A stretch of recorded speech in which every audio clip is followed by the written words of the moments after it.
Hi, good evening. My name is Peggy Kell. I'm president of the League of Women Voters of Oak Park and River Forest, and we welcome you to the our fall kickoff. Tonight we're going to have a presentation on Cook County government, organized by Marge Massarello and Heather Cunningham. So I'd like them to stand up. And is Heather here? Where's it? The background there. They did a great job getting this going and getting everybody here tonight. So you're going to hear a very interesting presentation. We also are going to be videotaping this, so if you have friends or family that were not able to make it, we would hope that you will share them once we get this up. Once Zach gets this up, we will share the link with you, and we will not only share this with our members, but we will share this with other local leagues, so that if they cannot make the presentation or have somebody come to make the presentation, they can get the information too. So it's going to be, I think, a very interesting evening. I also want to just tell you that we are going to have a couple other league events in the next upcoming month. On October 1st, which is a Tuesday night from 7 to 8:30, we are going to have our celebration of National Voter Registration Day, and that will be at the Dole Branch Library. We're going to have Senator Harmon and a representative from the Cook County Clerk's Office to talk about the new voter registration procedures and laws that are being enacted after the first of the year.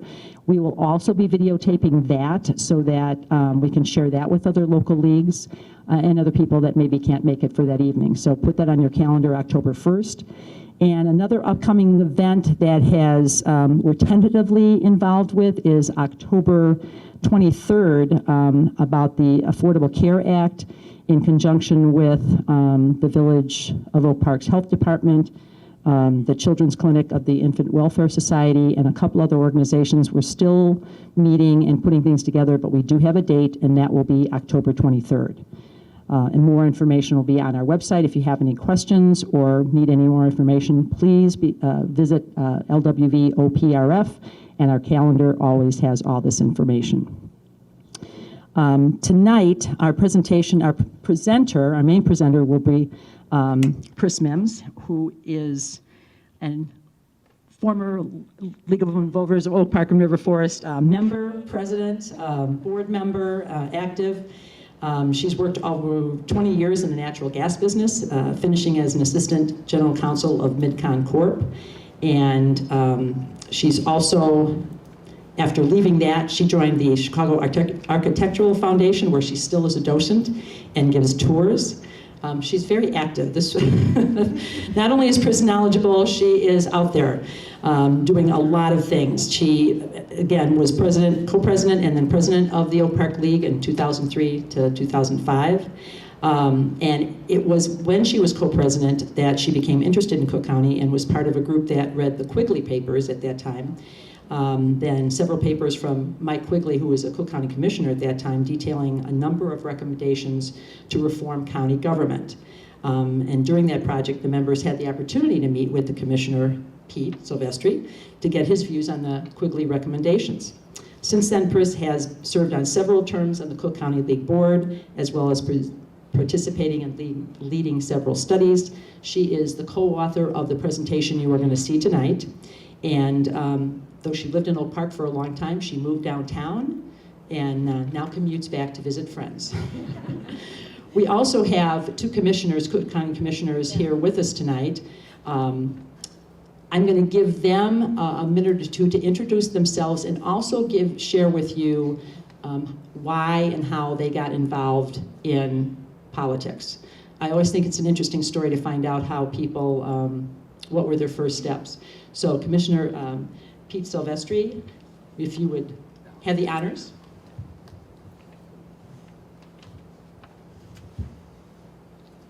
Pete is the 9th District Representative. Good evening, everyone. I'm Pete Silvestri. I represent the 9th District, which includes all of River Forest and Oak Park, west of Oak Park Avenue and north of North Boulevard. So just a sliver of Oak Park and all of River Forest. And the district actually goes all the way up to Park Ridge because we represent 318,000 people. So it's a large district. I began my career in government and politics as the president of my elementary school student council. So I've been doing this for a while. And The guy I beat for the 8th grade student council president actually was a county employee when I got there as commissioner, so he was the chief painter, probably making double what a commissioner made, so I think he did all right anyway. But really my formal entry into politics was being appointed to the zoning board in Elmwood Park. I subsequently was appointed to the village board, ran for village president, served as village president, and then ran for the county board in '94. So I've had a long history of working in our area in terms of government and politics. So I'm currently commissioner of the 9th district. The new 9th district actually does not include Oak Park, but it still includes all of River Forest and goes out to Mount Prospect. So, and it's kind of an interesting shape. You'd have to look at the map. But I have a lot of friends from college at Mount Prospect, so that worked out well. Thank you. All right, Commissioner Jeff Tobolski, who represents the 16th district. Thank you. Good evening, everyone. My name is Jeff Tobolski. I'm the commissioner for the 16th District of Cook County. My district is basically what they consider to be the southwest suburbs. I have just slivers of river forest, and I'm not sure under the new map if that will even remain intact. There was a good push by the president's office to try and get communities, one community underneath one particular commissioner, instead of having kind of these goofy boundaries and you're trying to figure out who's who and your state reps and all those good things. I'll just tell you this, when I was a young boy, we lived in an apartment building. There were 5 of us, my mom and my dad. So I had moved in with my grandparents in the middle flat. And I noticed that my grandfather, who was a factory worker at Borg Warner, would come home every Monday night, and he would take a shower, and he'd put on his best suit he wore to church on Sundays, put on his aftershave, and he was on his way to the village board meeting. He was a trustee. It was an esteemed position. They've done a great job with the little town of McCook, and it's probably my fondest memory of him. Our town is very unique. It's very small. 75% of my population is now moving into their 80s. So to try and find people that will serve on the library board and the park district board and so on and so forth. Needless to say, at that time, Mayor Emil Sergo said, Jeff, you're going to get into politics and you're going to go over and serve on the park board. So I served on the park board. It was a great time. We had a new play park put in. I think our original park was put in the 50s, about 20 years old. We got that taken care of. We work well, all three boards in McCook, and I began to kind of cut my teeth and learn the rules and how to handle situations and work with people.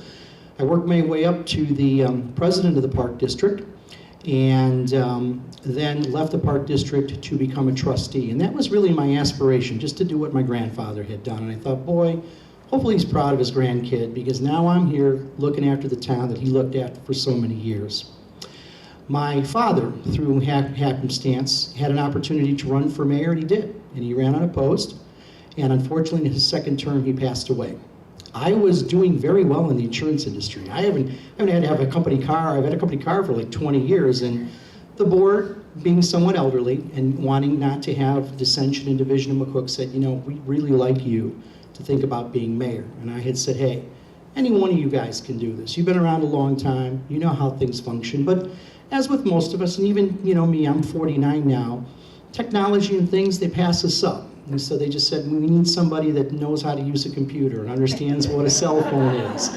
So I said, again, think about it. You want this, you can have it. I'm doing good. And I took a $31,000 haircut, went back to be the mayor, take care of the people who took care of me since I was a young boy.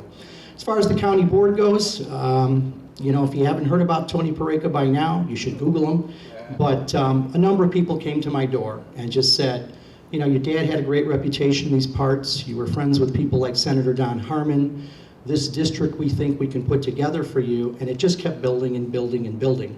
And I had said, well, wait a minute, hang on. And I went in and I asked the boss, I said, look, there's some pretty prominent people outside on the doorstep that want me to run for county commissioner.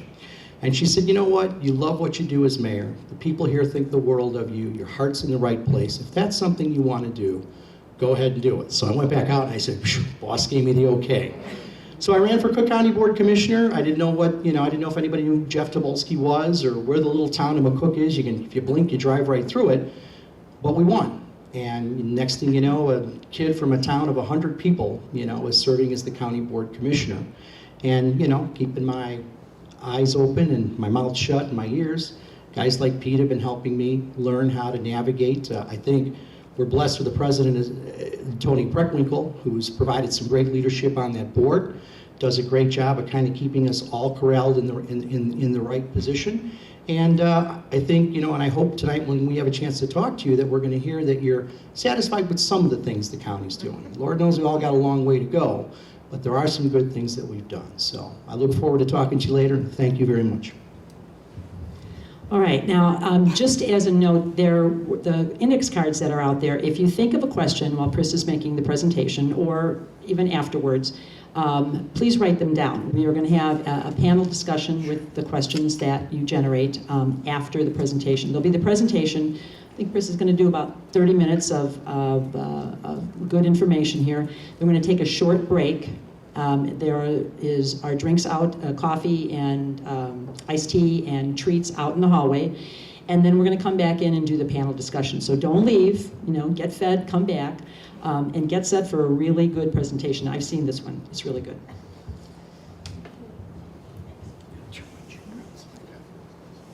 Okay, I just want to make sure if you can't see the screen over here, move over. There's lots of seats over there.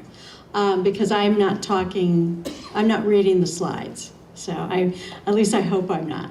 Well, first of all, I'm thrilled to be back at Oak Park River Forest League Land. I still consider I'm still in the directory, so I'm kind of a member.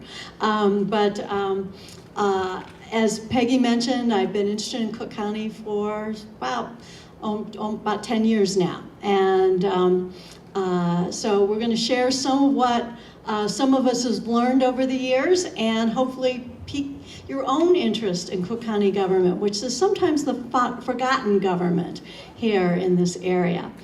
Well, what is it? We have 28 elected officials in Cook County government, over 22,000 full-time equivalents. What is that? Well, it's every time someone works 40 hours a week, that's one FTE. If someone works a 20-hour week, that's a 0.5 FTE. So you got over 22,000 full-time equivalent employees, or FTEs, and a $3.3 billion budget for this fiscal year of 2013. And all of this is to serve the 5.2 million people that live in Cook County. Now, these 28 elected officials, who are they? Well, they include those who are elected countywide. You've heard about the president, the sheriff, assessor, the clerk of the circuit court, etc. They're all listed up there. Then there are those who are elected by district. Those include the 3 members of the Board of Review. What does the Board of Review do? Well, they hear the appeals when you're appealing your property assessment that the assessor has given you. And then we have 17 Cook County commissioners who are elected again by district, and you heard about that. You see the first one there, Erlene Collins, she represents District 1, which encompasses most of Oak Park currently. And when we come to the 2014 election, all of Oak Park will be in District 1. And you already heard that Commissioner Silvestri, representing the 9th, has a little bit of Oak Park, as well as River Forest now, and come 2014, that 9th district will include River Forest. And then the 16th district, currently represented by Commissioner Tobolski, that I believe will continue to include Forest Park going forward. What does the Cook County Board do? Well, there are legislators. They're the ones that pass all the Cook County ordinances.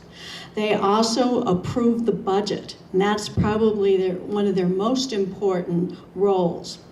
They levy taxes, and they hear about us from us every time they do. They set fees for the county. They approve contracts and expenditures. They're the policy people, as well as legislators for Cook County. And as I mentioned, come 2014, because of the 2010 census, the districts have been redrawn to keep them relatively equal. So some changes are coming forward. So look for who's on your ballot come the 2014 elections. Now, what does Cook County do? Well, their primary functions are three. Healthcare, which is about a third of the budget, public safety, almost another third, and then general government, which is not quite 10% of the budget. The remainder of the operating budget covers things like fixed charges, annuity and benefits, bonds, and interest. And we'll talk about what those are a little bit later. But let's explore the three main functions. First of all, healthcare. That encompasses the health and hospital system, which is not governed by elected officials. It's governed by an independent appointed board. The president of Cook County appoints the members. The Cook County board, the commissioners here, they say yes or no to her appointments. This was set up roughly, I believe, about 2006 or 7. Because they felt that the current system, or previously the health and hospital system, had been reporting directly to the president, and things weren't working so well. So this attempt was to get the health and hospital system beyond politics, beyond patronage, by putting it under the independent board. There are roughly 30% of the employees work for the health and hospital system. And as I mentioned before, it's roughly a third or 33% of the budget. So it's a lot of money, almost $1 billion. Well, what do? They provide health services through 2 hospitals, Stroger and Provident, Ambulatory and Community Health Network, the Cermak Correctional Healthcare Facility. What is that? Well, that's the facility that services the inmates at Cook County Jail. The Core Center for HIV, AIDS, and Infectious Disease Treatment, and then the Department of Public Health. The second major function of the county is the public safety function. Now, the departments who work in public safety come under elected officials, which includes the sheriff, the chief judge. Now, the chief judge, I should explain, is an elected judge by his particular district. But then the elected judges in turn elect the chief judge. So we don't elect him directly, it's only indirectly. We've got the clerk of the circuit court and the state's attorney. Then in addition, there are 2 appointed officials, again, appointed by the president for fixed terms, and then again approved by the Cook County Board. And that includes the public defender, which of course represents the indigent in criminal cases, and then the public administrator. Well, what is that? I had to look it up again right before I came to make sure. If you die if you have property in Cook County, and don't have a will and don't have an administrator when you die, the property is going to, and there's no heirs, the property within Cook County actually goes to Cook County, and the public administrator basically administers all these estates that don't have other wills and administrators for them. So this area represents almost 60% of the FTEs or employees, but only a little less than a third of the budget. Well, how can that be? It's because our court system is a state court system. And so roughly half of the costs of the salaries of our judges and our state's attorney are paid for by the state. So that's why on a county level, we don't pay the full weight, but they have an awful lot of employees there. However, it still ends up being almost $1 billion in cost to us. It just would be that much more if the state didn't pick up some of the costs.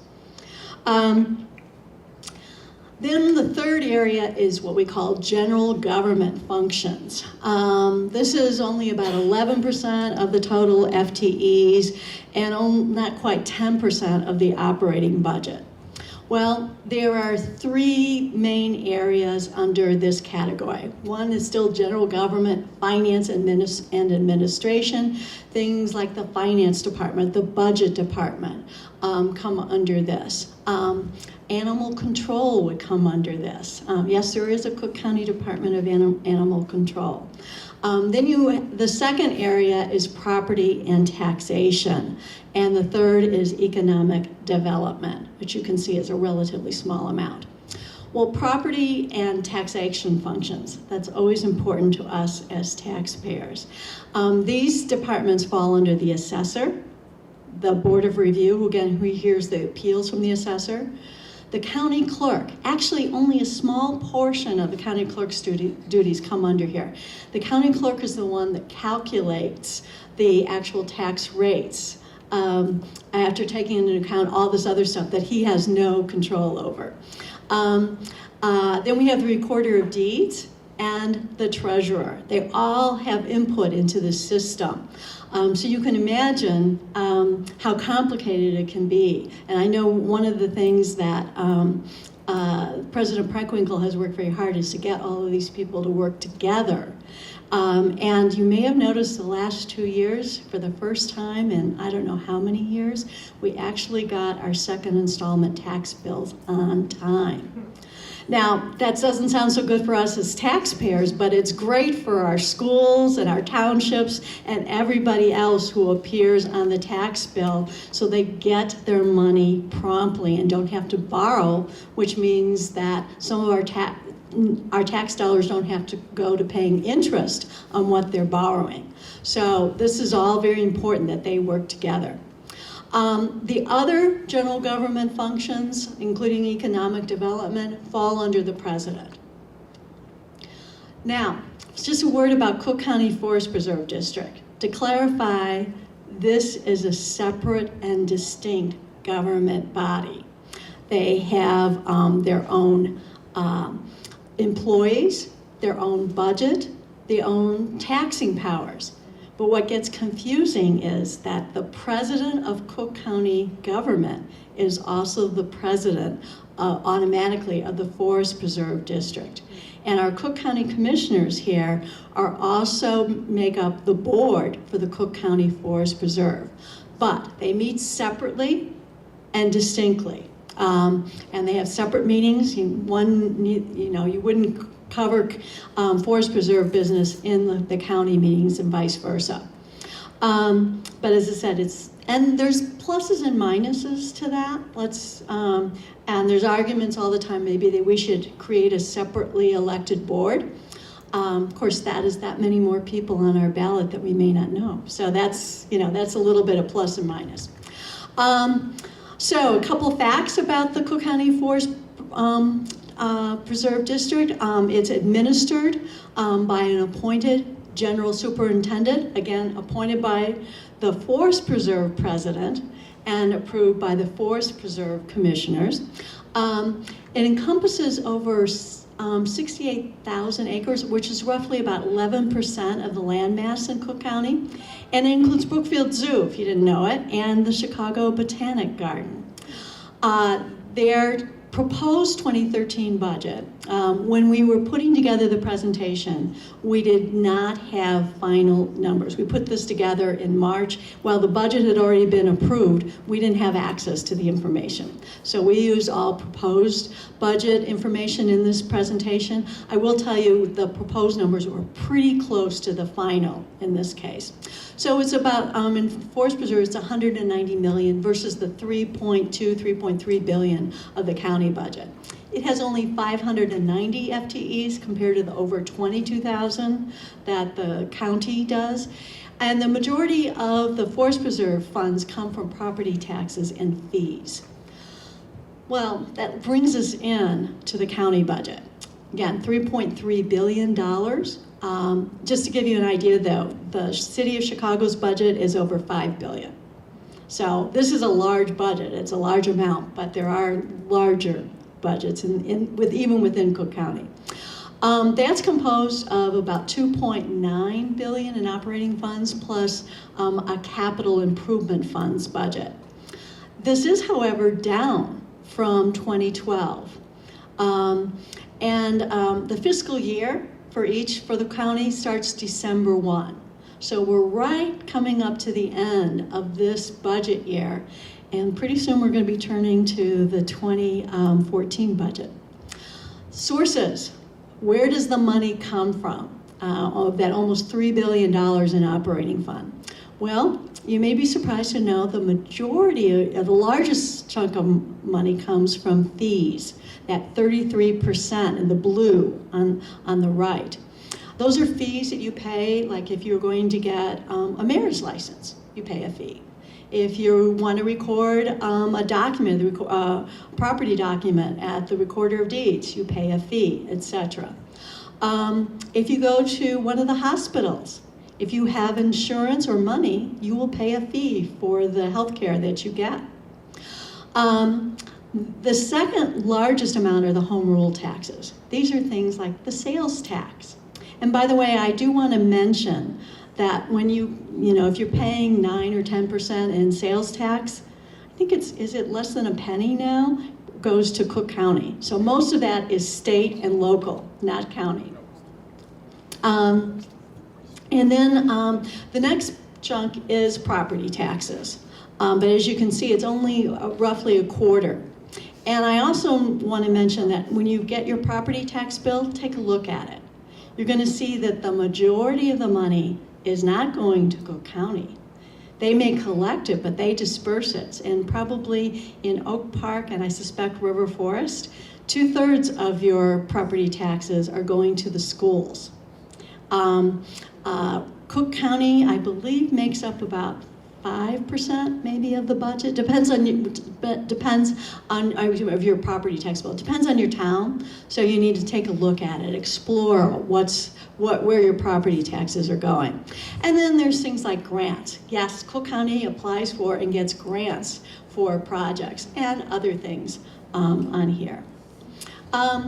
What is it used for? Well, we talked about before. Healthcare, public safety. Fixed charges is another relatively large amount at 12%. That's the green on the left-hand side. What is that? Well, those are charges that can't be attributable to a particular department. So it's things like fringe benefits, like health insurance, life insurance, etc. It includes things like the electric, gas, water, the countywide photocopying lease, etc. So anything that isn't attributable to a particular department. And annuity and benefits are in there, bonds and interests, etc. As they say, follow the money. I always say, well, who's actually got control of spending this money? And you're going to see the largest amount, almost $1 billion, is under the appointed independent Health and Hospital System Board. Then we've got the sheriff. Then we have the president. So the president doesn't control the lion's share. The chief judge, you're going to notice, has more employees, but not quite as much budget. Again, that's that state contribution, but they have a lot of employees. And you can see going down. One of the things you may not be aware of is in the election person for the suburban county is, of course, the Cook County clerk. But if you live in Chicago, you have a board of elections separate. So it's always interesting when I move to see the differences. And they get a portion of the county budget, very tiny amount. Well, this is the part that I think is the most interesting. And this is issues that we came up with that we think that voters should be watching for this year and into next year when the elections are happening. So the first one is, well, we're going to cover these areas, and let's just go ahead and move on. Will the health and hospital system finally get its house in order? As I mentioned, the independent board was set up because the system was a real mess. Some recent developments, the board hired a new CEO in 2011, and he has received some praise for improvements, and the commissioners may have some comments on that. Revenues have been up due to improvements in the billing process. One of the things the independent board discovered was a lot of bills weren't being sent out to people who could pay. So that meant the taxpayers were picking up all the costs. However, the revenues certainly last year were well below what is budgeted. And I'll be interested to hear whether they're doing better this year. Staff vacancies, which was a real problem, are being filled faster, but there's still many nursing shortages, among others. And a plus was last year, the county health system received what is called an 1115 waiver. What is that? Well, it allows the county to enroll people who will qualify for the expanded Medicaid coverage that takes effect in January 1, 2014. Only they were allowed to do it starting last year. Now, that means the federal government will pick up half the cost, the state will the county will pick up the other half cost. But that still is better because these are the people who weren't paying anything when they were receiving health care before. So 50 cents on the dollar is better than 0 cents on the dollar. So the key, though, to whether or not that was going to be really successful was enrolling those people. And they had about $99 million in projected revenues under this expanded Medicaid in this year's budget. And that was dependent on signing up at least about 115,000 people for this expanded Medicaid coverage. The Cook County League just had a lunch and learn this summer, and we had the head of the board of the Independent Health and Hospital System, and he indicated at that time that we were close to around 90,000 registering. So I don't know that we're up to the revenues that are in the budget, but they're doing pretty well in actually registering people for this expanded Medicaid coverage. However, the big question is, what is going to happen on January 1, 2014, when suddenly a lot of people who didn't have any choice but to use the health and hospital system now will have health insurance coverage under Obamacare? Well, one of the concerns is that these people will choose to go elsewhere since now they have insurance. And we have invested a lot of money, have a lot of employees ready to serve them. So what's going to happen?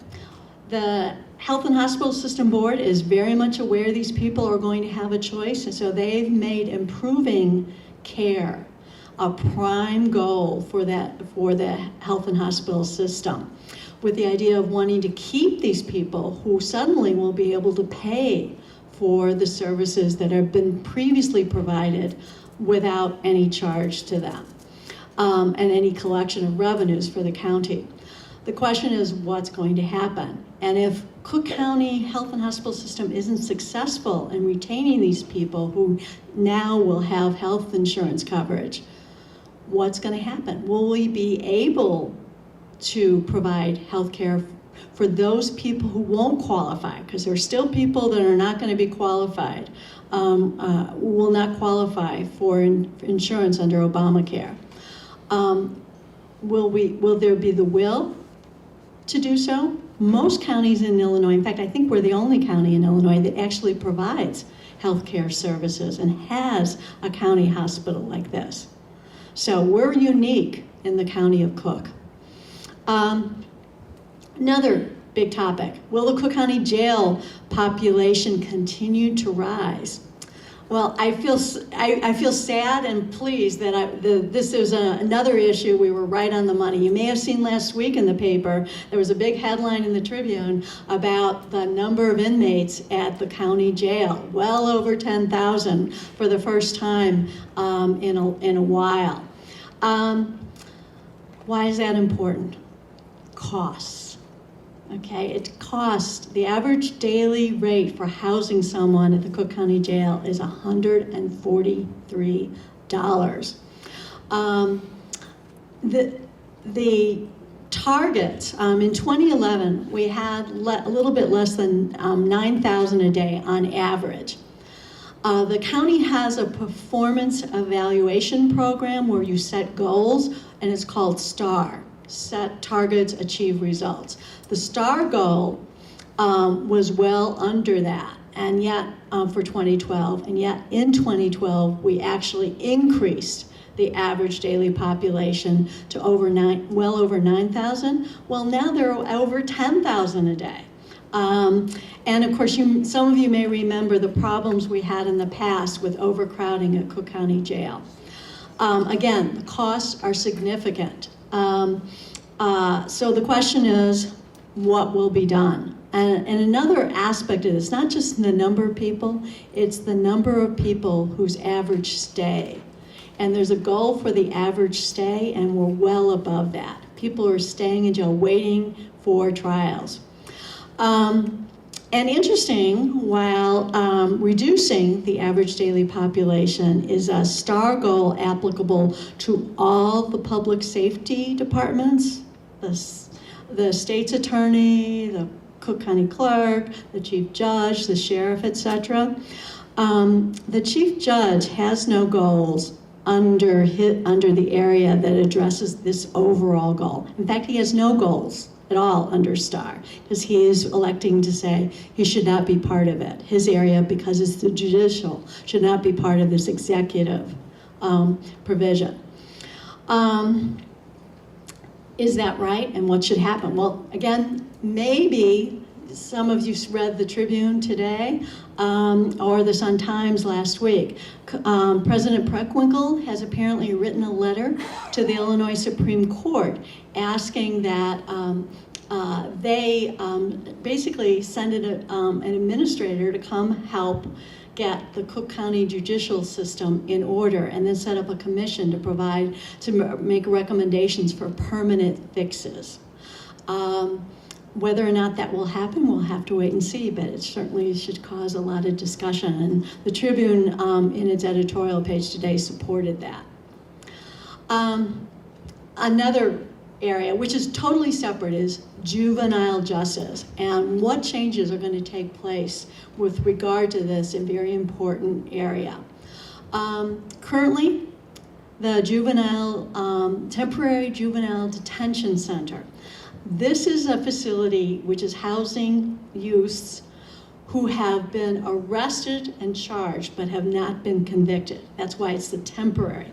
If they do get convicted and are sentenced to serve some time, they come under the state system. So we're only talking about the county portion. So these are the people who have not been convicted.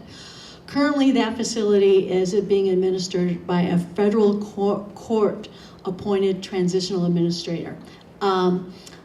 This is an area that was, again, under the president's office and was a mess. So people sued, and the federal court took jurisdiction and appointed an administrator to try to clean it up.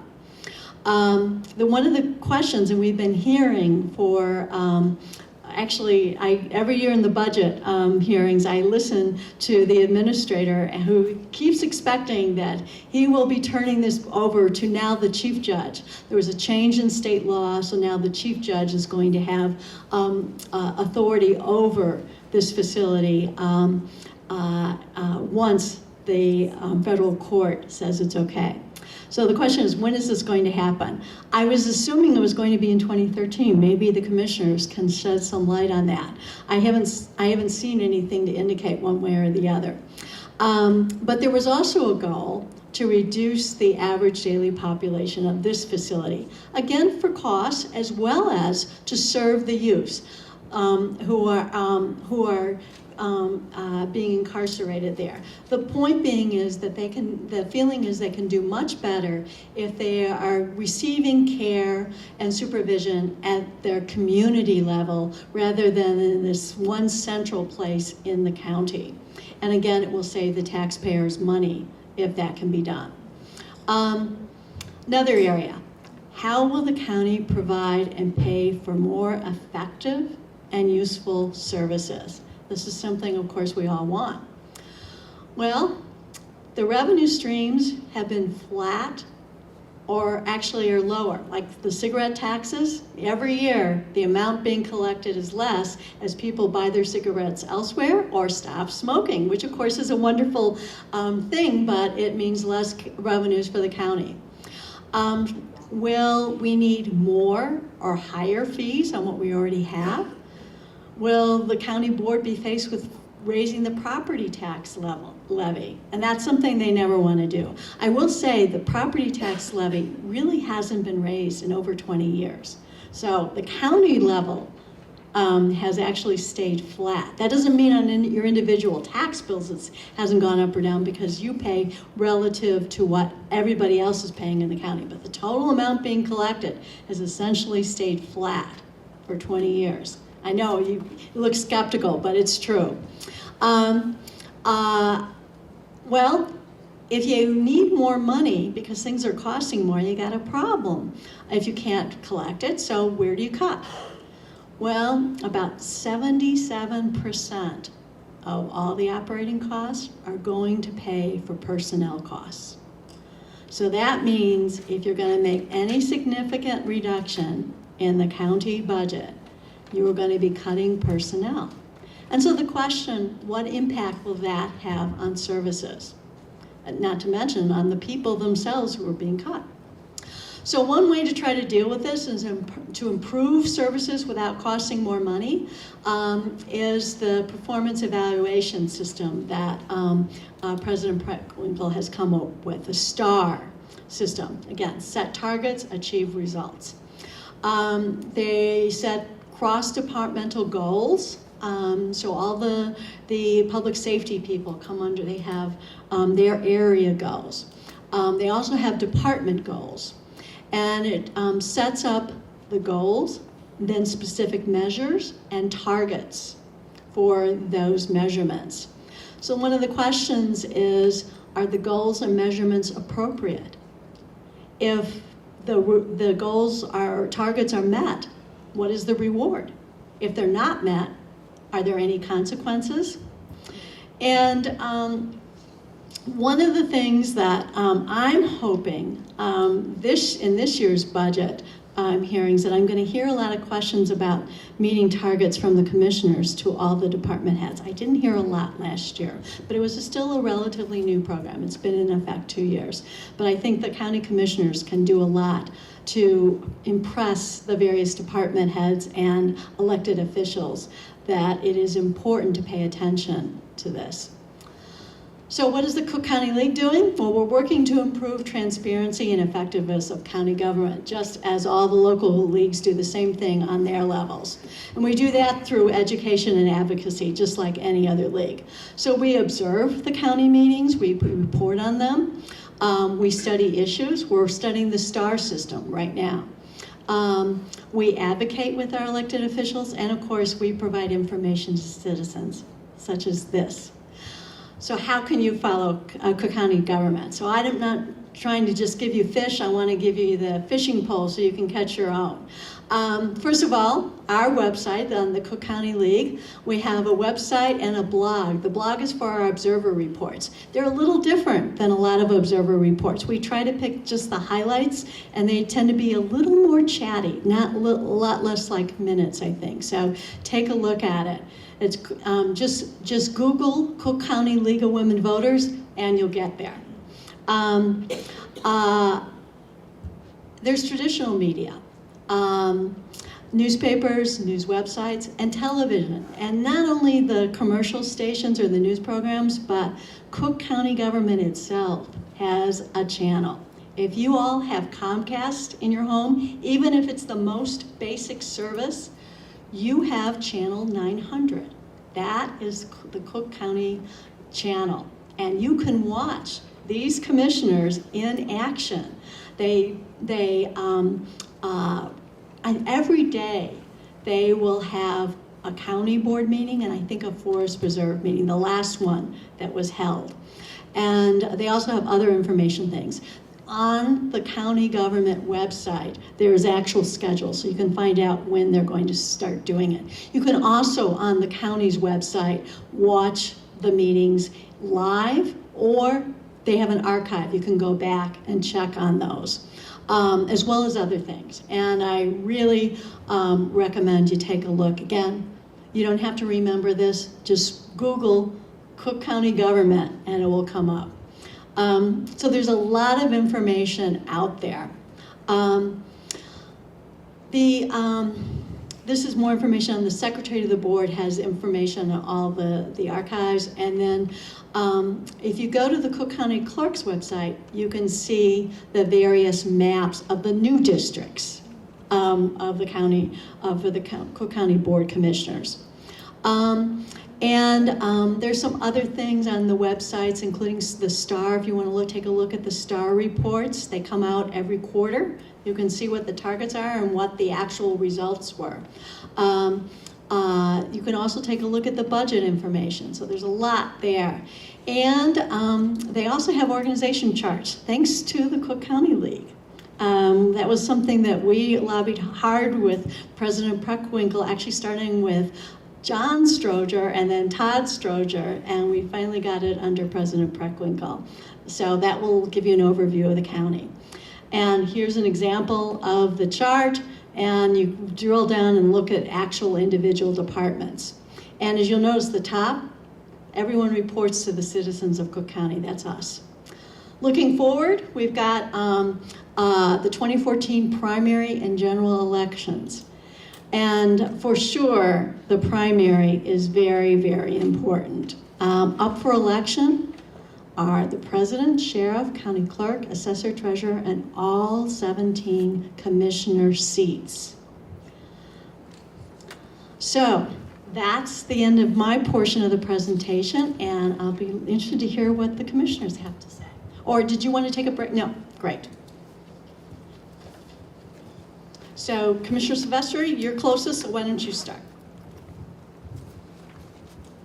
Thank you, Priscilla. That was a wonderful presentation and very comprehensive about Cook County government. I think she deserves a round of applause. I, for one, would like to thank the League for doing things like this, actually, to keep us as county commissioners and elected officials in general in touch with what is going on in the communities. I feel that's very important. Both Jeff and I have a background in local government, so obviously we know what it means to be close to the electorate, to the citizens we serve. I'd also like to mention for the record that I am a member of the Oak Park River Forest League of Women Voters. That could open up a lot of comments, but we don't need to go there. But I say that because I've always appreciated the work of the League, not only here in Oak Park and River Forest, but in other parts of my district and at the county level. The presentation really indicates a few things that I think need to be highlighted. Number one, in 1994, when I was elected, there were 27,000 employees. As Priscilla said, the bulk of the budget is personnel costs. So over the past years, including under President Preckwinkle, we have reduced the number of staff, either by automation or by just realigning services or eliminating positions. I mean, there's no nice way to do that. So that's important. The budget in 1994 was 2.9 million. This budget is 3.2 million. But it went up to about 3.1 million, then went down to 2.7 million. Now we're climbing up again because of personnel cost again and the cost of doing business in general. Commonwealth Edison charges us for electricity, just like they charge you, and of course those costs have gone up. Those fixed costs have gone up even for the government. The Independent Hospital Board, I supported the Independent Hospital Board. It took a very important function of county government out of the day-to-day politics of county government, because under the prior administrations it had become a very political place. Healthcare should not be a political place. Just like the forest shouldn't be a political place, or the zoo, or the Botanic Gardens. So we have different types of entities that run those types of places to keep it out of that mainstream. The county board does have responsibility over approving the budget of the health and hospital system, of the appointment of the chief executive officer, Dr. Raju, who's done a wonderful job. It was noted as one of the pluses on the presentation. It should be a big plus because he's done a great job of really turning that ship around. In terms of revenue for the hospital, the 1115 waiver obviously helps a lot because it generates the revenue. But as the presentation said, the challenge now for the health and hospital system will be to change the perception that the hospital is only for certain people, poor people or indigent people, whichever way you want to call it. There's a lot of uninsured people, underinsured people from all over the county now that use it, which raises another point. Cook County Hospital serves people from a variety of states, a variety of counties in Illinois, probably all of them, and different countries. We've actually had people get off the plane at O'Hare, and I know this for a fact because we got sued, and go to county hospital for medical services. There was a woman who had been in the United States for less than a day when she went to county hospital, Stroger Hospital, for services. Something went wrong and she sued the county. So the point I'm trying to make is we as Cook County taxpayers support the running of Cook County Hospital.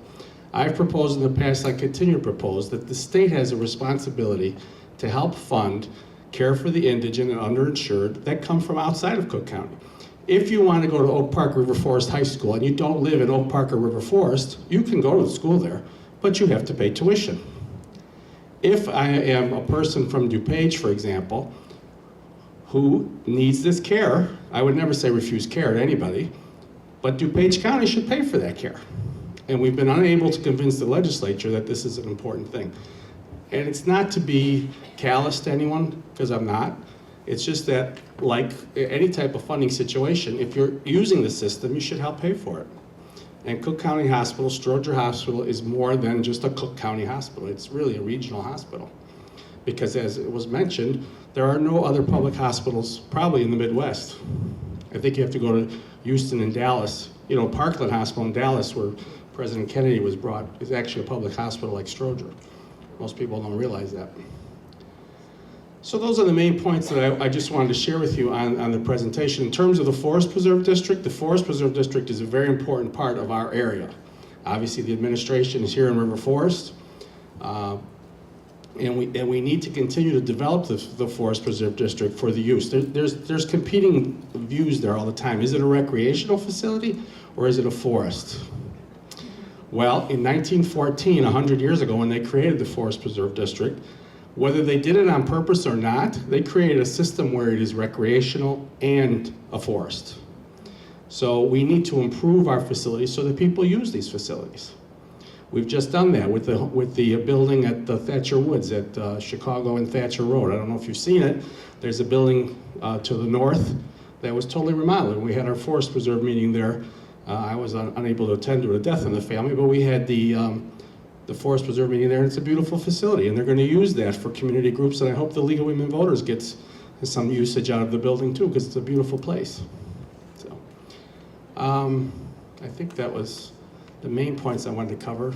Are we doing questions at the end, Madam President? Okay. There was one other thing I wanted to mention. Oh, the juvenile justice system, and the chief judge and the county in general. Cook County government, like most governments of that size, the state, the federal government, is divided into 3 branches. And our main problem right now is trying to get the executive branch and the judicial branch to work together to solve the problems like overcrowding at the jail. The reason that there's overcrowding at the jail is that there are many state statutes that our legislatures have passed that require incarceration. We also have alternatives to incarceration, and remember, these are not convicted felons. They might be from prior crimes, but they are Cook County detained, waiting for trial. So legally, they have been convicted of nothing. Again, they may have been convicted in the past of something else, but they're not in jail for that particular reason. They're in jail waiting trial. So we have tried to urge the president's office, and I think she's been very cooperative. She's done a wonderful job in terms of this. And the chief judge's office to realize that they need to get to a point where people get a speedier trial. Because I do agree with the Tribune that justice delayed is justice denied. I wouldn't want to be in Cook County Jail for 15 minutes if I was innocent. I don't think anybody here would. And if you doubt that, take a tour, and you'll agree. And the same is true of the juvenile justice system. State law changed because the Illinois law was that in every county in Illinois, the chief judge's office ran the juvenile detention system, except Cook County. Why? Who knows? There's many theories on why anything happened in Cook County 30 or 40 years ago. I don't know, but there was a reason, obviously. So then the law changed to allow Cook County, or not allow, but to mandate that the juvenile justice system here be transferred to the chief judge.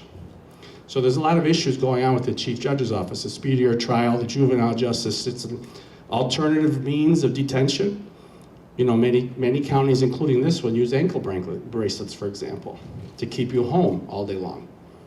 And there's a reluctance by some judges to use that because there's a concern that what if that person does something they shouldn't do, But if you've ever been to bond court, has anyone here? No, you don't have to tell me. Has anyone been to bond court? They don't have much of a file when they're placing the form of detention on the person awaiting trial. So they really can't make a decision on whether that person is safe to be released.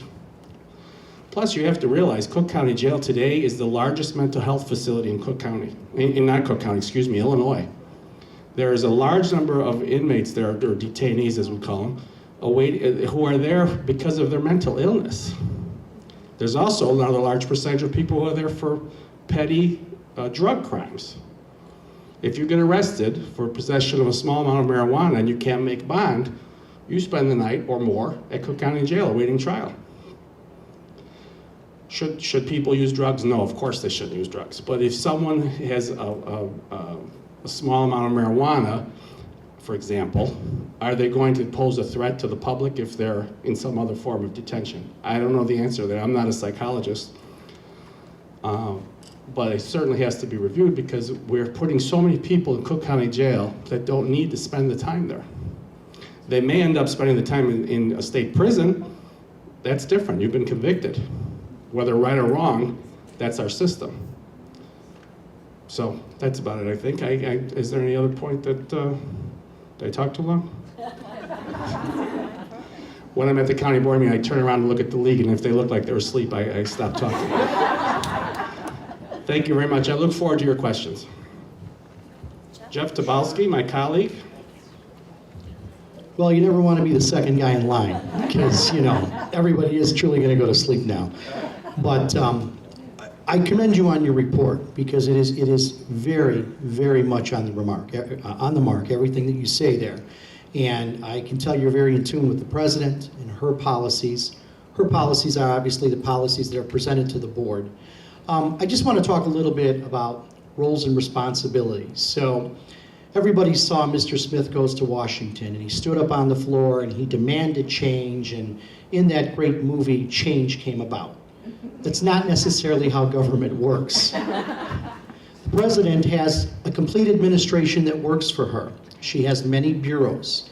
They oversee a lot of these particular departments that we talk about, like the health and hospital system, liaisons to the clerk's office, liaisons to the chief judge's office.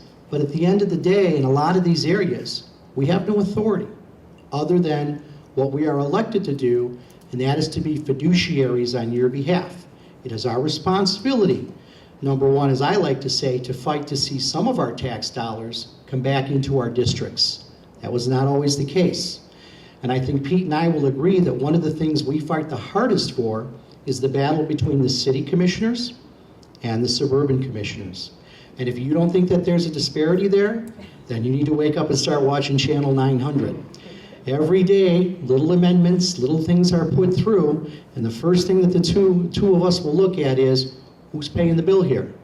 Now, death and taxes is the old saying, and again, you don't mind paying if you're going to get something in return, but if you're paying something and is going somewhere else, that's a completely different story. So that's another area that you have to be cognizant of when we talk about the taxes we're paying, how much we're paying, and where it's all going. For example, right now, the administration has put forth an amendment trying to create a law to tax all the waste haulers, create the authority to tax the waste haulers, all the waste storage and hauling, transfer stations, etc., for the purpose of creating a department that will cost $400,000 to you, because you know where that money, the minute they tax that waste hauler, who's going to pay for that? You are. First of all, I don't see any need for that. We have many authorities. We have a state authority that oversees how we collect our garbage, where we take it to. We have mayor's conferences that have spent years getting all the independent waste haulers under one roof to reduce your tax burden. In our particular conference, the West Central Municipal Conference of Mayors, there are 41 communities that work under a combined discount package to keep the price of what you're being charged to collect your garbage down, locked in for years at a flat fee. That's a great thing. That's government at work. But to create another bureaucracy at this point, to put together a department that's going to cost us $400,000 to oversee something that's being overseen 3 times now is ridiculous. The most important thing about that amendment is it exempts the city of Chicago. Completely. So who's going to pay for that? You and I. Who's going to get the jobs there? People the president knows. She's going to appoint them. And it's probably not going to be anybody from any of the areas that we serve here. I love the president. She will tell you that I'm one of her strongest advocates. But I also understand clearly the fiduciary responsibility that I have to the people I serve in the 16th District of Cook County. So that's one thing that you have to really think about, be aware of, as you're examining county government, how it works. Sometimes our hands are tied as far as our ability to affect change. The fact that there are 2 court cases now, this is another very interesting story I wanted to tell. We have an ethics ordinance, and ethics ordinances, I think, are something the league champions. An ethics ordinance is something that says, hey, this is how the general public believes we should behave in a certain circumstance. We need to be clear and transparent. We need to be open. We need to let people know what we're doing, okay? We need to determine how we're going to govern ourselves, how we're going to handle the expenses of our office, what we're going to pay our personnel.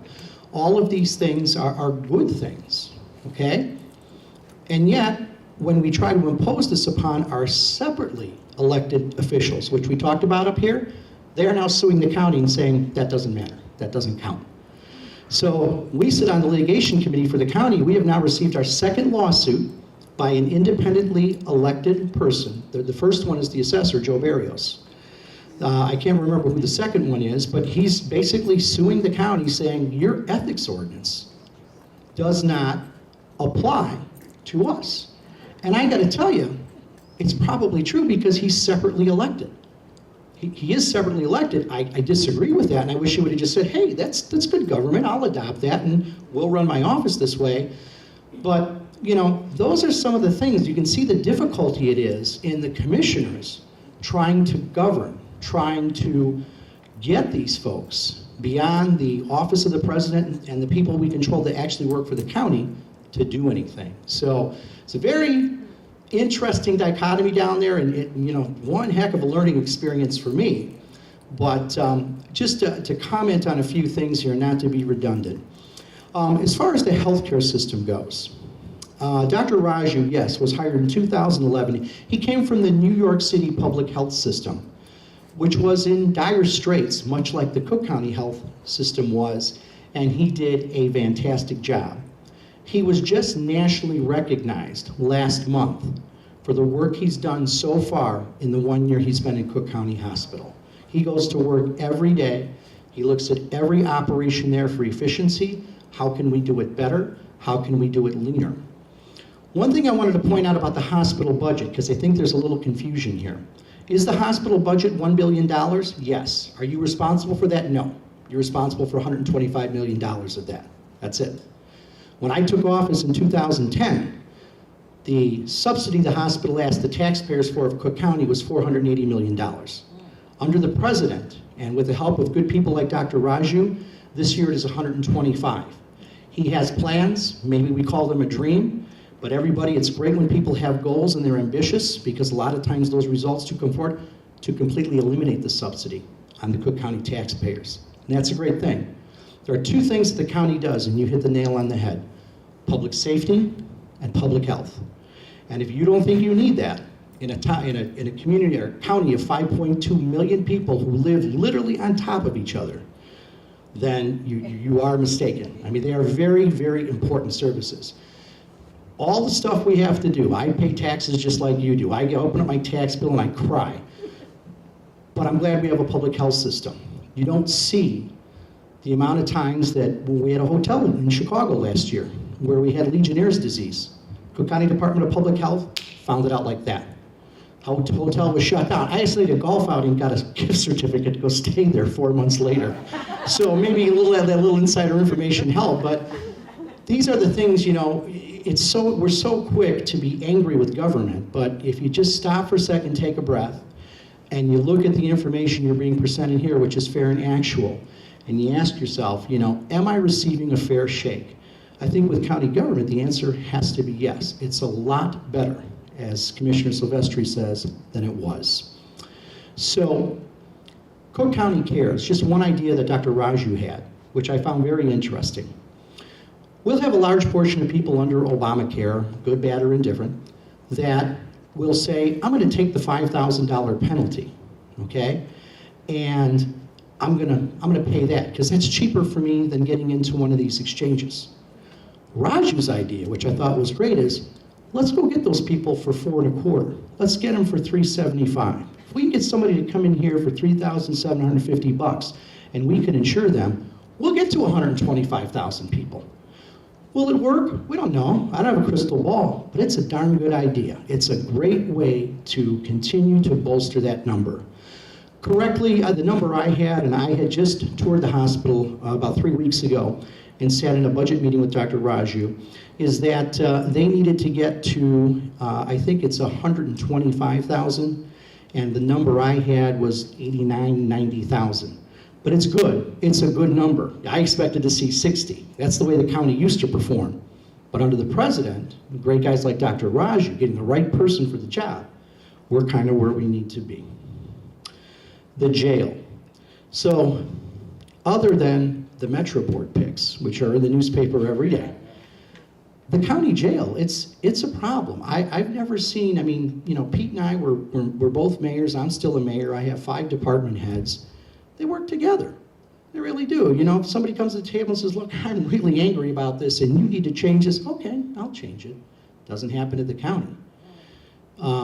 You know, when we look at the federal consent decree, okay, we have an issue right there. The president went to, and I have also done the same thing, gone and sat in a courtroom, and we can all do that. There's no charge to go sit in the courtroom. Bond court's the place to go. And what you see is you see people that are committing very minor offenses, but judges that are issuing high bonds. And as Pete correctly said, now if you can't afford to pay that bond, and a lot of people cannot afford to come up with $1,000 or $1,500 in these economic times, you're going to the county jail. And you're going to sit in the county jail until you resolve that issue, okay? And then you're going to sit in the county jail till they finally get around to having your hearing and determining whether or not you're going to be charged with an offense. And then, you know, you're either bond out or you're set somewhere else. So one of the things the president asked and the board asked the chief judge to do is to go ahead and take a look at bond. How do we set bond? Why do we set bond? What are the offenses we're setting bond for? We've had no response. There's been no response. That was a year and a half ago at the last budget cycle where she asked Judge Evans to do that, and he has been non-responsive. The other thing that she looked at is, as you say, and I concur, there are certain offenses that you need to be in jail for, and I think we would all agree on this in this room what those are. And then there are offenses where I think we're comfortable, and it's probably more beneficial for those individuals to be put back into what I call community care. And I'm proud of the fact that the county does, through various grants, fund a lot of agencies. And especially when you get into the juveniles, it's no good for a kid to be sitting in a small room away from his family, away from the people that might be able to help him for some of these lesser offenses that they're committing. So we said, okay, but still, until we get to the fact as to whether, but what about these electronic monitoring bracelets? Well, we hauled them both in front of the county board, and it was a 4.5-hour meeting, and Tom Dart, every time we asked him, said, nope, only Tim Evans can do that. Tim Evans said, absolutely not, Tom, you've got all the authority in the world. So this is, 2 years now of both of them pointing the finger at each other and neither one of them being able to tell the board, whose responsibility it is. And so what you get into is Pete stands up and says, well, let's get an opinion from the state's attorneys. And now the state's attorney has weighed into this. And the president sends a letter and says, let's get an outside opinion. The thing is, as I told you when we began, at the end of the day, we don't have any authority over these people. So that's how they get away with not responding to these letters. And I think you hit the nail on the head, consequences. What are the consequences for the lack of responsibility in these particular situations? So I think what we need to do is, we need to take a look at areas where we can impact the jail system. Computerization, we can do that. We can help fund portions of their budget where we can get computers into the judges' dockets so that things can be more computerized. Now, the final piece of this is that so much of the county is controlled by the state. So when we talk about pensions, I've been on a pension committee since I was elected as Cook County Board Commissioner. I've gone all over Cook County with Bridget Gaynor, and we've talked to thousands of people about what we should do to reform and to meet our pension obligations, which aren't bad. Our pension obligations are actually pretty good as far as large government goes. But until Springfield decides what they're going to do, nobody wants to sit at the table. Why would the unions want to come and negotiate with us when they know that they may have some leeway depending on what they do in Springfield? So it just seems like we're always in a position where our hands are being tied. And although we want to do the right thing, somebody either holds a state statute or the fact that they're independently elected in front of us and basically says, go pound sand. So, you know, those are some of the things I want you to think about, you know, as we get into the question and answer sessions. And, you know, we'll talk a lot more about, you know, what we can do and where we can impact things. But I have to say this, I think the president has been a very good leader. I think a lot of things that she's put before with a Republican and a Democrat, we've agreed on 100%. There's a wonderful consensus at the county board. And I think that we just need to continue as voters to push our elected officials, okay, to keep saying, keep fighting, keep doing what you're doing. We meet with the League of Women's Voters. They sit down with all of the commissioners. They give us our agenda. We fight for it to the extent that we can, you know. And, you know, that's kind of just what I wanted to comment on what we had up here. So thank you. We're going to try and keep this about 20 minutes so that we're out of here by 9 o'clock, which is what we kind of promised everybody what the time frame is. The questions, I'm going to say the question. Nobody actually put on here if they wanted a certain person to answer these questions.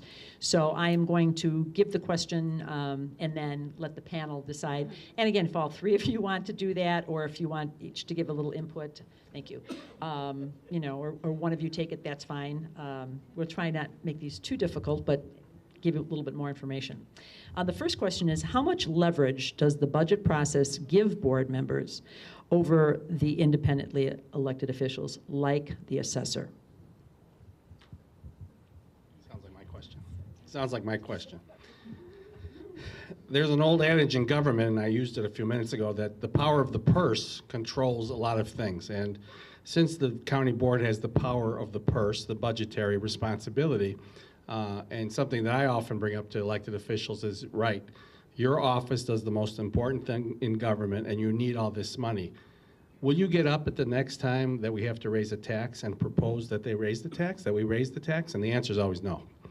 So the power is that I think that we need, and I think the county board needs to exert that power a little bit more in saying, look, you can't agree on how to let detainees out on the street with bracelets, then we're going to have to hold your budget until you do. I mean, it sounds drastic, you know, but sometimes you could only use the power you have. I mean, we cannot dictate to them how they let detainees out of the jail or in the jail, but we can certainly dictate the money that they get to do it. So I think we need to exert that power more. The County League has a position on the budget process. That was one of the first studies we did when they revitalized the County League. And I would heartily agree. I think the commissioners don't realize the power they have, not only with the budget, but through publicity. These other elected officials do not like to be shamed.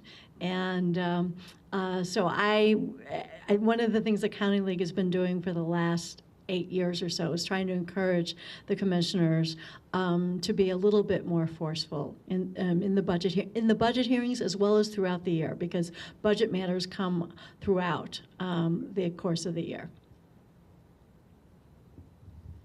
All right. Second question. Why are there so many unincorporated townships in the area? And do they put an unfair cost on the rest of the Cook County taxpayers? Thank you. So when I was around in the late 60s and the early 70s. If you pretty much drove past, you got on I-55, there was no Romeoville, there was no Bolingbrook. And if you remember county government back then, a lot of people thought all we really do is count corn, and we work with the Farm Bureau, and we provide services that a lot of these smaller little communities couldn't afford. Now, unfortunately, the exception of McCook, these one-horse towns are gone. I mean, everything is large and big, and as land was bought, land that was desirous was incorporated into a community, and land that wasn't become unincorporated Cook County, and then fell under the auspices of the county. The president, at one point, wanted to go ahead and levy a tax on all the folks who live in unincorporated Cook County. I have a lot of people currently in the southwest suburban area, the LaGrange Highlands. I have unincorporated North Lake. These are nice people, and they're coming in, and years ago in unincorporated Cook County, you would have a home, a steel mill, somebody with a barn, a guy who fixed trucks. It's not like that anymore. You go to LaGrange Highlands, it's beautiful. They're building $1 million homes there. What they're not getting from the county is the sewer work we promised them, the water we promised them, the curb and gutter we promised them, and the streets. And it's kind of a Pandora's box, because on the one hand, where the president said to me, Jeff, I don't understand why you disagree with this. I said, because they're going to hang me. I mean, they're going to start calling me and going, fine, we'll pay that $250 per house. I want sidewalks.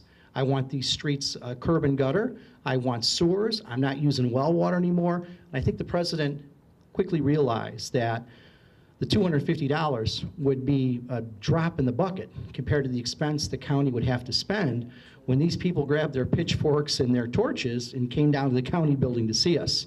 It's a very difficult problem, but we're working on it, and I think we're working on it from a much better viewpoint. The president formed what she calls the Special Service Areas Task Force, and we meet with, for example, Pete Cornboy and Poor. He's a very brilliant legal guy. We have a community of people, no cost to the taxpayers, it's all voluntary. And every month we do all kinds of things. We go to incorporated areas and we see what it's going to take to take the unincorporated areas and bring them in. The president this year, and we all wish we had more money, but she set aside $5 million for infrastructure improvements. We have, in some areas of unincorporated Cook County, one home that we're paying a county sheriff to go out and police, a building inspector to take a ride out there if there's a home improvement. I'm happy to say that I think 3 or 4 parcels now, and one is at least a one-block community, have been incorporated into incorporated areas of Cook County. So we're working on it, and I know the president's goal is to eliminate unincorporated Cook, and it probably should be, but again, when you kind of get to the unrealistic areas where we have high rises, and we don't have all the things a mayor would be looking for to bring into his community, it creates a problem, and we have to figure a way to fix that, to go in and improve those properties, to make them, put them back on the tax rolls so that the mayors would see a reason to bring them in. So why do we have unincorporated Cook? It was kind of the leftovers of everything that anybody didn't want as our communities and villages were built. Is it a burden on us? Yes, it is. Do we have the authority? Can we go tax these people? I don't see how we do it without a huge backlash, and into the federal courts, and now another judge coming saying, well, if you're going to tax them, you got to find a way now to go ahead and fix it. So I like the president's approach. Again, that particular committee meets, and I believe that I think there is a report somewhere on the county website. When they meet every couple of months, and you can watch it. It's interesting because it kind of shows you where they're having success and where they're trying to go ahead and make these things work. Thanks, Jeff. I also agree with the president's initiative to incorporate the unincorporated areas. There are many, many historical reasons why some of these areas aren't incorporated. For example, in our own area, if you go to Proviso East High School, you're in unincorporated Cook County. If something happens at Proviso East High School, the sheriff goes. Now, Maywood police also go, but the sheriff is the responsible authority. Have you ever been to Maywood Park Racetrack? Many people assume it's in Maywood or Melrose Park. No, it's unincorporated Cook County. If something happens at the racetrack, the sheriff has to go and enforce that. And there are so many examples of this. In Maine Township, there's over 10,000 people who live in unincorporated areas near Lutheran General Hospital, if you know that area. But every business on Gulf Road has been incorporated. It's either Niles or Park Ridge or whoever's the closest that can grab it. So if you look at a map, a true accurate map, you'll see that these communities, and I'm not blaming the communities, it's a lot easier to incorporate a Best Buy than it is to incorporate a residential area that has needs. So this is the problem that we have. And I think the $5 million is a good start, but I think it's going to take a lot more. There's a lot of unincorporated areas. If you look at a map of Cook County, for example, from 1950, it was a lot more unincorporated than it is now. So things are happening. But what, unfortunately, as Jeff mentioned, what's left over is the parcels that nobody wants. Now, for the record, they all want Maywood Park Racetrack because that's taxable. The problem is Maywood Park Racetrack doesn't want to pay Melrose Park municipal taxes, including to schools. All right, this question is going to have about 3 parts to it. They're not long, but what is the age of children that are placed in detention? What type of violations require a child to be placed in detention? And then why are they placed in Cook County and not in their local areas? The legislature has decided that anybody under 17 and under, goes to the juvenile detention center. And it's for any criminal act that a person of that age commits. They are not the responsibility of the local jurisdiction, just like any arrestee is not the responsibility. If you get arrested in any community, any municipality, you don't stay at the Oak Park Police Station or the River Forest Police Station or any police station. You go to Cook County Jail. When you're under the age that we just mentioned, when you're that age, you go to the Cook County Juvenile Detention Center. One of the things that was mentioned in the presentation is that the new approach is to decentralize this juvenile detention center and create regional centers or community homes for some of these children. They have not been well received. So that's the problem with that. So, did that answer that whole question? I think so. Okay. Okay. We talked about, or the presentation you talked about the ACA and people qualifying. Who will not qualify? That was a statement made. Who will not qualify for ACA? And also, well, let's get that question first. Who will not qualify for the ACA Act? Because there was talk about people not qualifying. I'm not an expert in the Affordable Care Act, but I can tell you that illegal immigrants would not qualify. Okay? That's the main group. Another health and hospital question. Has it ever been considered to combine the private and the public sector, like Stroger and Rush and U of I, for services? And if it has or has not been considered.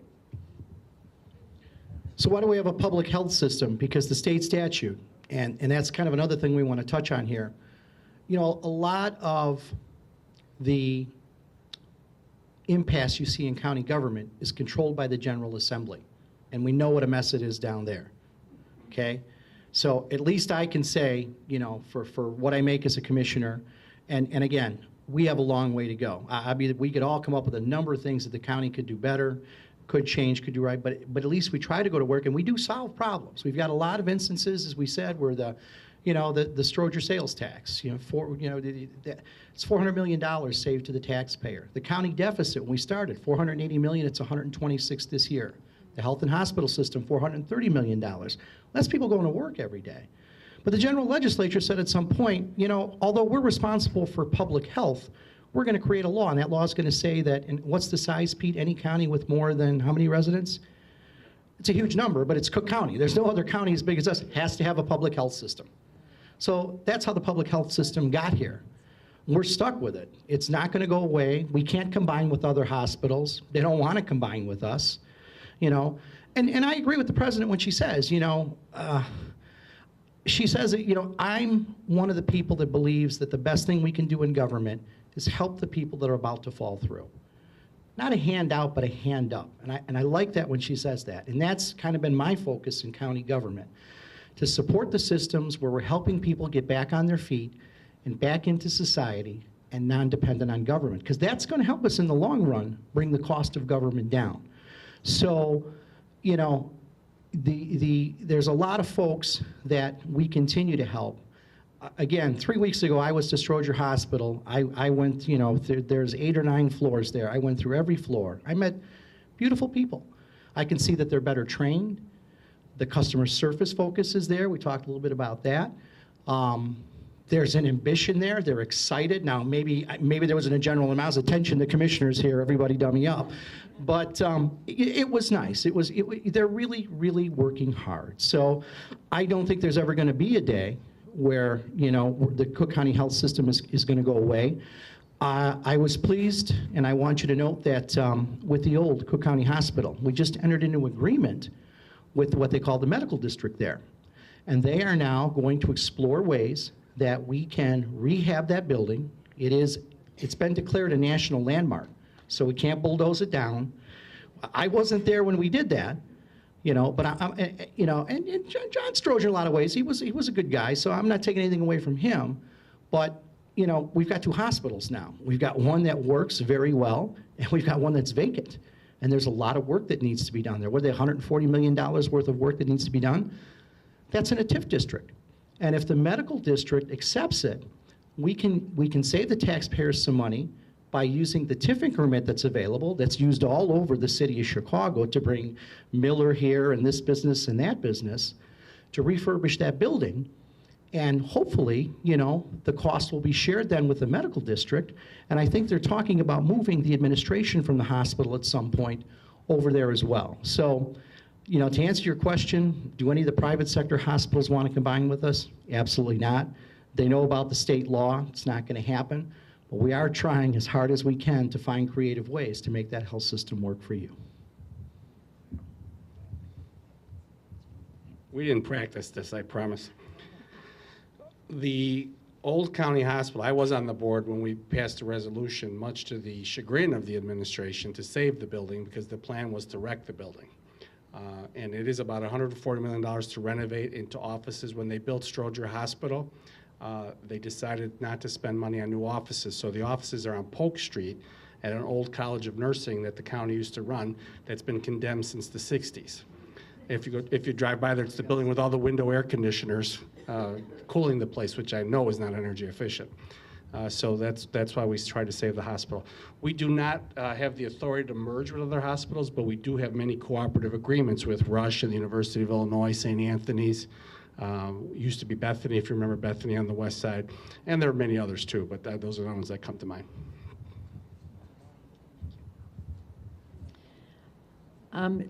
What can be done with the jail population, mental health inmates that are there other options for housing these inmates, or has that ever been explored?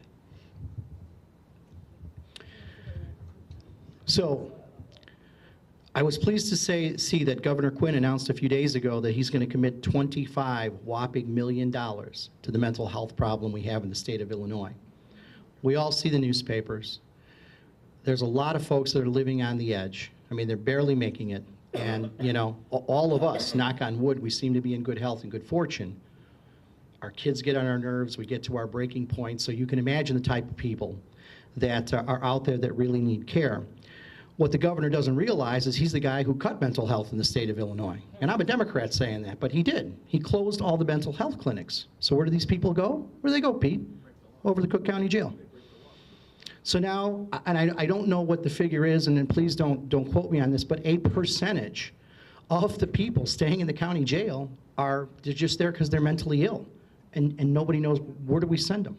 Where do we send these people? So it's a big problem that we have. You know, I know it's something that Dr. Raju and the President's office have been working on. How do we get these people out of the jail and into the areas that we need?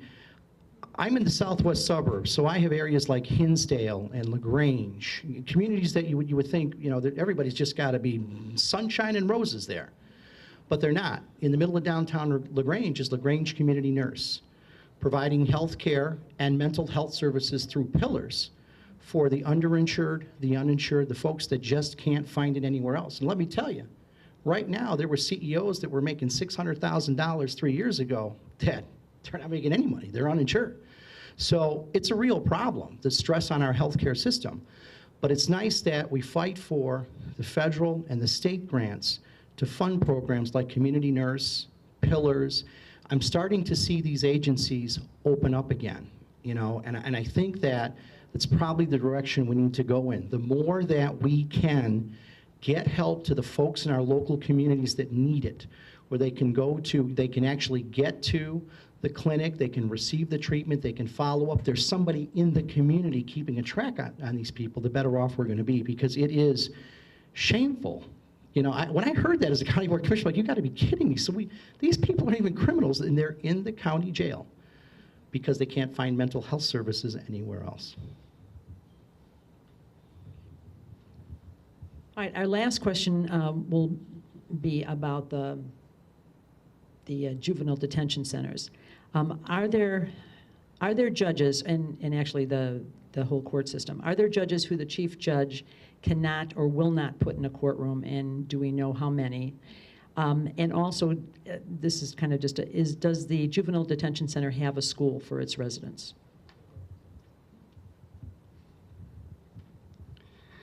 If the judge does not put certain judges in certain certain courtrooms, we don't know that.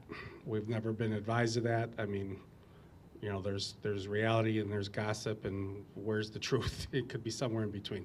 So we don't have any information on whether there are judges that will not be placed in certain courtrooms. The theory is you put a judge in a courtroom of which they're most comfortable and can do the job. You know, it's not, you can be a traffic court judge or you can be a criminal court judge. It's not necessarily the same type of work. So, and many of, well, all these people are attorneys and they have backgrounds, so that's how people are supposed to be placed. With respect to the Juvenile Detention Center, there is actually a Chicago public school located in the Juvenile Detention Center. In fact, I think it's Nancy B. Jefferson School, I think it's called, and they educate K through 8 and high school, K through 8 or K through 12.